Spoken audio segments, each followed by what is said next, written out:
बिहार में पहले चरण की वोटिंग जारी है। शाम 6 बजे तक वोटिंग चलेगी। 18 जिलों की 121 सीटों पर वोटिंग हो रही है। लालू राबड़ी और बहनों के साथ तेजस्वी ने वोटिंग की। नया बिहार बनाएंगे, नई सरकार बनाएंगे, तेजस्वी यादव ने ये कहा है। उन्होंने कहा कि नई सरकार बनाएंगे और इसके साथ ही नया बिहार बनाएंगे, किसी भी वोटर को कोई परेशानी ना हो। मैथिली ठाकुर की तरफ से ये बयान सामने आया है। तो आज बिहार में पहले फेज की वोटिंग जारी है। 121 सीटों के लिए मतदान जारी है और शाम 6 बजे तक ये वोटिंग प्रक्रिया चलेगी। 18 जिलों की 121 सीटों पर वोटिंग जो है वो लगातार जारी है, जहां लालू राबड़ी और बहनों के साथ तेजस्वी ने वोटिंग किया। और इसके साथ ही इस दौरान लालू ने कहा, और देखिए उन्होंने ये भी कहा है कि नया बिहार बनाएंगे, नई सरकार बनाएंगे, तेजस्वी यादव की तरफ से ये कहा गया। इसके साथ ही मैथिली ठाकुर ने कहा है कि किसी भी वोटर को कोई परेशानी ना हो।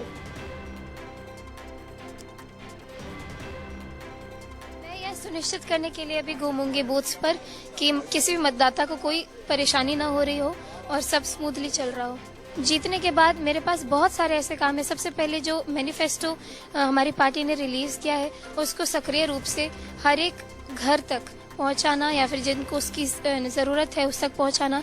और जो मेरे कुछ पर्सनल एस्पिरेशन है कि मुझे अपने क्षेत्र में क्या करना है, जिसमें से आता है कल्चर सेंटर या बच्चों के लिए केंद्रीय विद्यालय, डिग्री कॉलेज और रोड्स की जो व्यवस्था जो गाँव के अंदर जाती है उसको ठीक करना। मैं क्या कहूँ इस पर, मैं मेरे पास मेरे विधानसभा से कुछ नहीं सोच रही मैं। मेरे लिए अलीनगर विधानसभा सबसे ज्यादा जरूरी है आज। और इसी खबर पर ज्यादा जानकारी के साथ संवाददाता संतोष तिवारी हमारे साथ जुड़ चुके हैं। संतोष, सबसे पहले बताइए पोलिंग बूथ की तस्वीरें और वहां पर किस तरीके के कौन कौन से ऐसे मुद्दे हैं जो जनता उन मुद्दों को लेकर आज वोटिंग कर रही है। जी, आपको बता दें कि मतदान केंद्रों पर बड़ी संख्या में जो है महिला और पुरुष मतदाताओं की लंबी लाइन लगी हुई है। युवा वर्ग भी काफी आगे आके जो है मतदान कर रहे हैं जी। और लगभग सभी बूथों पर मतदाताओं की लंबी कतार लगना शुरू हो गया है। जैसे जैसे दिन चढ़ रहा है वैसे वैसे मतदाताओं का मतदान केंद्रों पर आने की संख्या जो है बढ़ती जा रही है और लगातार जो है सुबह 7 बजे से जो है मतदान शुरू है। और उसके बाद में जो है बुजुर्गों के लिए जो है काफी संख्या में जो है पुलिस बल जो है, जो विकलांग है, दिव्यांग है, उन लोगों को पुलिस की टीम जो है मतदान केंद्रों तक पहुंचा रही है और पुलिस उनको मदद करके जो है मतदान कराने की कोशिश कर रही है। इस तरह से चुनाव आयोग जो है पुख्ता इंतजाम किया है। और मतदाताओं की बात करें तो बिहार में विकास के नाम पर वोट करने की बात आ रही है, लेकिन देखना होगा कि इस बार जो है बिहार का चुनाव है काफी महत्वपूर्ण है। जिस तरह से एनडीए और महागठबंधन ने अपनी सभी ताकतें झोंक दी थी मतदाताओं को अपने पाले में करने के लिए, और जो इन लोगों का जो मैनिफेस्टो दिख रहा है उस मैनिफेस्टो के हिसाब से जो है मतदाताओं को भरोसा किस पर करे किस पर नहीं करे यह करना मुश्किल हो रहा है। जिस तरह से एनडीए और महागठबंधन तेजस्वी यादव ने जो है अपना घोषणा पत्र जारी किया था, महिलाओं को लेकर जो है बड़ी घोषणा की गई थी, तो देखना होगा कि मतदाताओं का रुझान क्या रहा है। लेकिन सबसे बड़ी बात आपको बता दें कि इस मतदान में जो है सबसे ज्यादा अगर कमाल कोई करेगा तो वह जो है साइलेंट वोटरों का सवाल होगा। कारण कि वोटर जो है साइलेंट है और जो साइलेंट वोटर है वह कुछ बताने से कतरा रहे हैं और उन्हीं का मिजाज जो है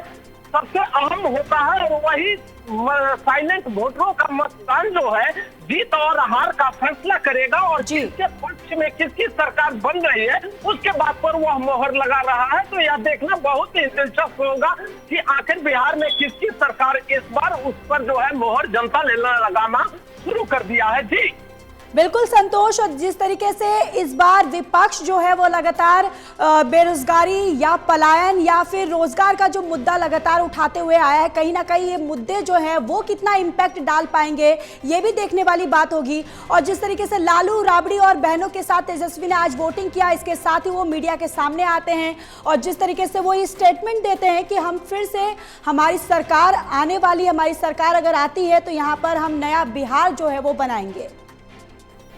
निश्चित रूप से लालू प्रसाद यादव और तेजस्वी यादव की तरफ से लगातार दावा किया जा रहा है कि उनकी सरकार बनने जा रही है, और ठीक उसी तरह से जो है एनडीए की तरफ से भी जो है दावा किया जा रहा है कि उनकी सरकार बनने जा रही है।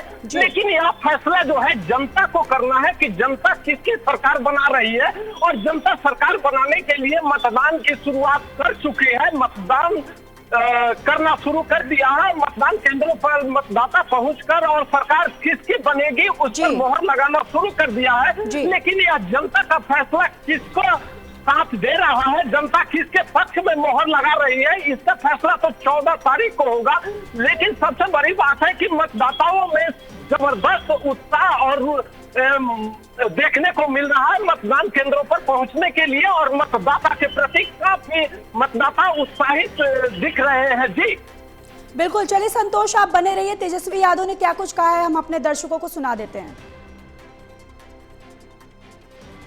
देखिए, अपील है कि सब लोग मतदान केंद्र जाएं, इस लोकतंत्र के पर्व में भागीदार बने, और हम सब लोगों को मिलकर नंबर 1 बिहार बनाना है, नया बिहार बनाना है, जहां पढ़ाई, दवाई, कमाई, सिंचाई, सुनवाई और कार्रवाई वाली सरकार हो, भ्रष्टाचार, अपराध मुक्त सरकार हो, जो नौजवानों पर लाठियां ना पीटे, पेपर लीक ना हो, ऐसी सरकार चुने। हम तो कहेंगे कि जिसने नौकरियां दी हैं वही नौकरी देगा, उसी को आप लोग जो है मतदान करने का काम करें। बिल्कुल, चलिए संतोष, देखिए जिस तरीके से आपने तेजस्वी को आपने सुना, उन्होंने जिस तरीके से रोजगार, बेरोजगारी, शिक्षा की बात कर रहे हैं। अगर 2020 के चुनाव की अगर तस्वीर हम देखें, जिस तरीके से आरजेडी जो है वो एक बड़ी पार्टी के तौर पर आई तो थी, लेकिन जीत जो है वो दर्ज नहीं कर पाई।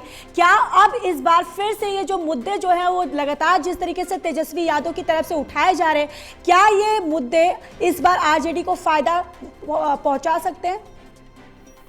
देखिए, आरजेडी ने जिस तरह से जो है अपना वादा पब्लिक के साथ में किया है, जनता के साथ में किया है कि बिहार के हर परिवार को नौकरी देने की बात कही है, और उसके बाद में जो बता दें कि अभी चुनाव जो पहले चरण का प्रचार प्रसार जैसे ही समाप्त हुआ, उस दौरान भी उन्होंने कहा था कि सभी महिलाओं के खाते में 30,000 रुपए जाएगी। तो इस तरीके से जिस तरीके लोक लुभावन जो तेजस्वी यादव के तरफ से जो किए जा रहे हैं, वो वादा जो है पब्लिक के गले नहीं उतर रही थी। लेकिन देखना होगा कि उनके वादों पर पब्लिक कितना भरोसा करती है, और किस तरह से उनके बातों को सुनी है, और किस तरह से मतदाता मतदान कर रहे हैं।